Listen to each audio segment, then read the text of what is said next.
The Chiefs, despite winning the turnover battle in this game 6-0, only put up 21 points offensively in a still pretty controlling 21-7 victory over the Cleveland Browns. This is a Browns team that, coming into this game, looked better than their record had suggested. 3-10 coming into this game, and even though they had some competitive games before this one, they looked like a 3-10 team against the Chiefs. Jameis Winston and the Browns just had no answers for the Chiefs defense all game long. The Chiefs would begin the game with a 3-and-out, of course, but on the punt, it was actually fumbled by the Cleveland punt returner and recovered by Samaje Perine for the Chiefs, and 3 plays later, the Chiefs find themselves in the end zone to go up 7-0 early. This one is a touchdown pass to Juju Smith-Schuster, a name that you haven't really heard of too much this season. But yes, he's still getting reps. He's still playing on the Chiefs. But the Chiefs just have so many good receivers on the team that even Juju, who's, solid, is not getting much recognition this season. But here you go. Here's a Juju Smith-Schuster touchdown. The Chiefs up early, 7-0. On the Cleveland Browns' first drive of the game, they would be held to just 6 plays in 4 minutes. They have to punt from their own 48-yard line. And then the Chiefs would respond with 4 plays and punt themselves. Still up 7-0, the Browns now have the ball, and on the 9th play of their drive, Jameis Winston throws a deep middle pass, intercepted in the end zone by Byron Cook for the touchback. And with that opportunity, the Chiefs would go 3-and-out. The next 3 drives between the Browns and the Chiefs would be 3-and-outs. Kansas City, with their next opportunity, would run 14 plays, 87 yards. They would get a touchdown. Noah Gray into the end zone. Kansas City's up 14-0. The Browns, with their next drive, they would be held to a 3rd-and-2 on their first set of downs. They go for it on 4th-and-1 at the Kansas City 40. They don't get it. It's a turnover on downs, leaving the Chiefs with 3 minutes, 22 seconds in the first half, to which they would get down to the 11-yard line of Cleveland. And it's a 29-yard attempt from Butker, and he misses it. Just shanked it left. Uncharacteristic from Butker. It's definitely interesting seeing him miss a 29-yarder of all lengths, but he did miss this one. It was shanked. And the Chiefs had only left Cleveland with 21 seconds in the half.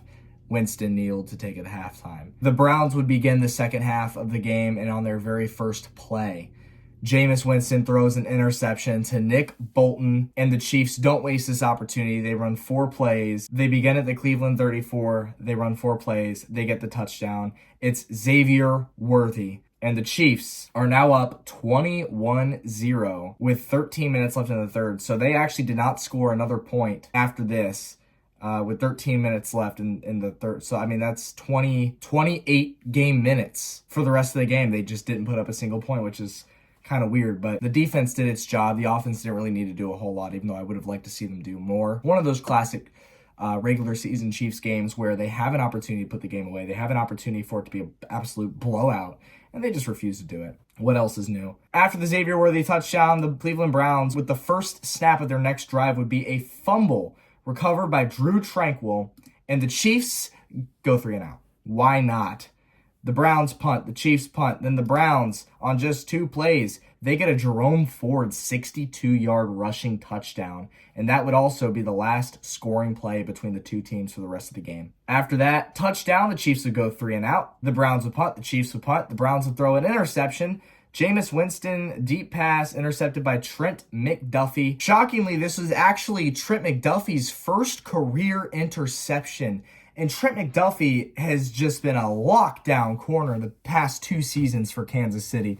Just an absolute hit of a draft pick from Brett Veach. He's been incredible for the Chiefs on defense. He's just been locked down. The fact that this was his first is crazy, because he's played so good these past few seasons. The Chiefs, with the interception, would run 10 plays, shave off 5 minutes, go 41 yards, and at the Cleveland 39, Andy Reid decides to get gutsy. He goes for it on 4th-and-3, which to me seemed kind of meaningless. The Chiefs were up 2 scores. The defense had been holding strong all game. It was a 4th-and-3. Ariza certainly would have pinned Cleveland deep in their own territory from this distance, and with how bad the Cleveland offense had been playing, I don't really see there being a point in going for this 4th-and-3. But unfortunately, Mahomes did get injured on this play. It ended up being a high ankle sprain. Man, this dude's ankles are made of glass. It's once a season, it feels like he rolls the damn thing and looks a little shaky for a few games.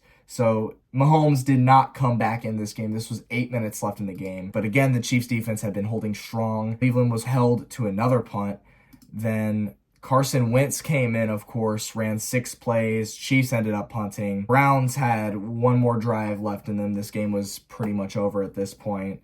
And on the 8th play of their drive, they had a 3rd and 1 at the Cleveland 45-yard line. And they had actually benched Winston at this point, too. It was Thompson Robinson at quarterback for the Browns. He throws a deep pass on 3rd and 1, and it's intercepted by Jaden Hicks for the Chiefs, and that does it.